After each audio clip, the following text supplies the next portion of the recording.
এই না তোরা আমার আপন বলা আমার ভাই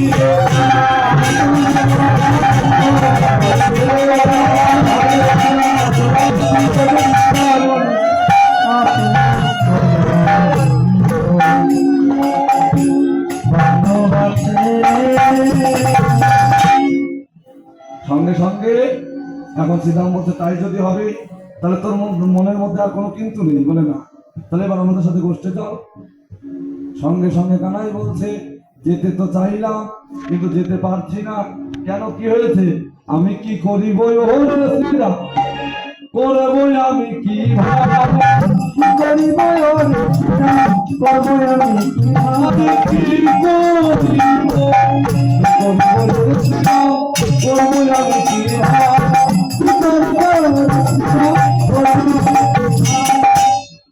আমি কি করতে পারি? কিচ্ছু করার নেই। মানে কেন, কি হয়েছে, ঘটনাটা কি? এই যে গোষ্ঠে যাওয়ার জন্য চূড়া বেঁধে ধরা পড়ে বসে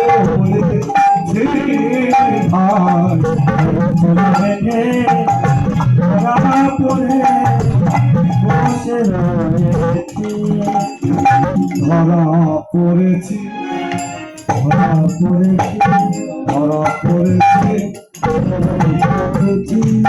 আমি মায়ের কাছে ধরা পড়েছি, আমি মায়ের কাছে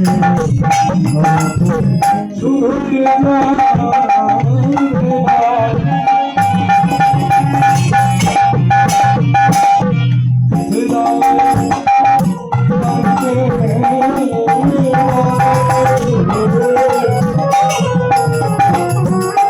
মায়ের কাছে ধরা পড়েছি।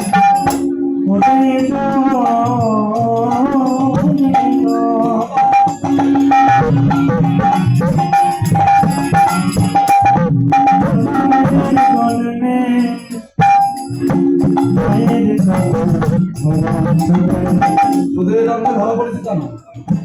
প্রতি জন্মে জন্মে ধরা কেন জানিস? আজকে তুই খুঁজতে চাইলে হবে কি? সীতার মধ্যে কই তোর হাতে আমি রশিও দেখছি না, কোনো কিছু দেখছি না, ধরা পড়েছি। বললো সত্য যুগে ধরা পড়েছি। এই সত্য যুগে আমার এই মা দশমতী ছিল ধরা সতী, আর আমার পিতা নন্দ মহারাজ ছিল দ্রোণ। তারা প্রতিদিন ভিক্ষা করে যাবে, তো তাই নিয়ে এসে আমার শ্রী বিগ্রহের সম্মুখে নিবেদন করে সেই প্রসাদ ভক্তবৃন্দকে দিয়ে অবশিষ্ট প্রসাদ নিজেরা সেবন করত। এভাবে তাদের দিন যায়। একদিন ভক্ত পরীক্ষা চলে, তাদের গৃহে গিয়ে আমরা বললাম ভিক্ষাং দেহিমে ভাবতু, আমাদের কিছু ভিক্ষা করাও। ভিক্ষা মানে কি? সেবা দাও। তো সেদিন আবার তাদের ভিক্ষা করে প্রসাদ পাওয়া হয়ে গেছে। এখন এমন সময় গিয়ে দাঁড়িয়েছি, আমি অতিথি নারায়ণ স্বরূপ। পুনরায় ভিক্ষা করতে গেলেন আমার পিতা। কিন্তু ভিক্ষা করতে গেলে কি হবে? কেউ সকালে দিয়ে গেছে, এখন আমার এসেছো, যাও, দেব না। তারপর আমার মা গেল, ভিক্ষার ঝুলি কাঁধেনি। এখন সবাই বলছে সকালে একবার এলো, দিলাম, আবার এলো, তাড়িয়ে দিলাম, এখন আবার তার স্ত্রীকে পাঠিয়ে দিয়েছে। হ্যাঁ, এদের মনে হয় ভিক্ষা করার একটা ব্যবসা হয়ে গেছে। দেবো না, যাও যাও। অবশেষে যখন বিষণ্ণ বদন করে ঘরে ফিরছি, এমন সময় ভোলানাথ দোকানে ছেড়ে দোকান খুলে পথে মধ্যে বসে আছে। দোকানে গিয়ে বলছে আমাকে ধার দাও, বন্ধু আমাকে ধার দাও, কারণ আমার ঘরে অতিথি এসেছে। বলে আমি ধারে দেই না, বাকিতে তাও দেই না, ভিক্ষা বলো তাও দেই না। তবে একটা জিনিস আমি করতে পারবো তোমার জন্য, তুমি যদি কিছু বন্ধক দাও, বন্ধক তোমাকে দিব, আমার কাছে কি আছে? বলে তোমার স্তন কেটে আমাকে বন্ধক দাও। ধরা দেবী তখন স্তন কেটে বন্ধক দিয়ে তন্দুর নিয়ে এসে রন্ধনা আদি করে এই মা আমাকে সেদিন সেবা দিয়েছি। তাই সেদিন আমি মাকে আশীর্বাদ করে বলেছিলাম যে স্তন কেটে বন্ধক দিয়ে তুমি আমায় সেবা দেবে, তোমায় আশীর্বাদ করলাম। এই কাঁথা স্তন দুগ্ধ পান করিব, পান করিব, পান করিব।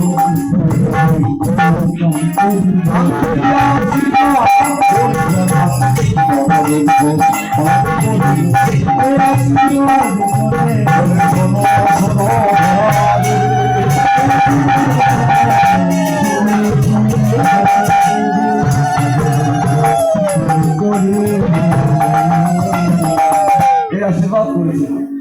তো সেদিন ধরা পড়েছি, আজকে খুঁজলে হবে।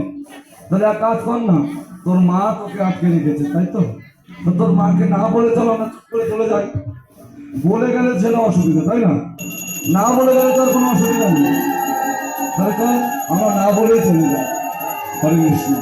যখন এই কথা বললে সঙ্গে সঙ্গে কানাই বলছে, দেখ ভাই, মায়ে না বলিয়া তুমি আমি যাই গোঠে ভাই, মায়ে না বলি আমি যাই গোঠে ভাই, মায়ে না বলিয়া আমি যাই গোঠে ভাই, মায়ে না বলিয়া আমি যাই গোঠে ভাই, মরিবে আমারও মাতা অনেক সম্পদে, আমারও মাতা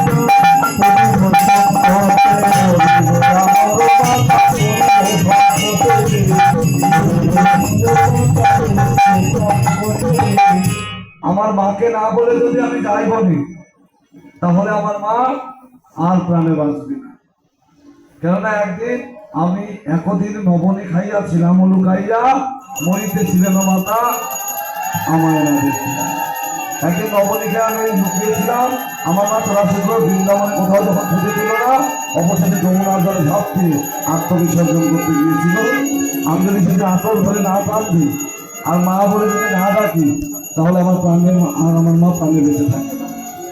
তাই ভাই, আমার মাকে না বলে আমি কোনো মতে বলে দিতে পারবো না। যাই হোক, মধ্যাহ্নকালে ভোগারতি হচ্ছে, আমরা শুধু একটুখানি নামের সহিত ভোগারতি, কেননা এটা কমিটিরও এবং অনেক ভক্তদেরও মনে মনে একটা কিন্তু থেকে যায়, ভোগারতি সুরটা না গাইলে যেন ভোগারতি সম্পূর্ণ হচ্ছে না, বুঝলেন? হরে কৃষ্ণ। আর পরেরটা পরে বলছি, হরে কৃষ্ণ হরে কৃষ্ণ কৃষ্ণ কৃষ্ণ হরে হরে, হরে রাম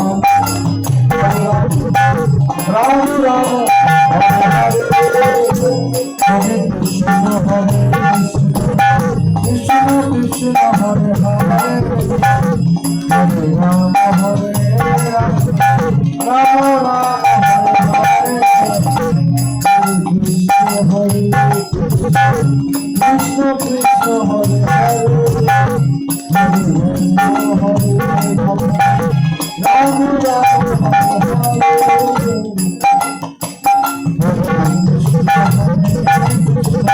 কৃষ্ণ কৃষ্ণ হরে হরে, হরে রাম হরে রাম রাম রাম হরে হরে, হরে কৃষ্ণ হরে কৃষ্ণ কৃষ্ণ কৃষ্ণ হরে হরে, হরে রাম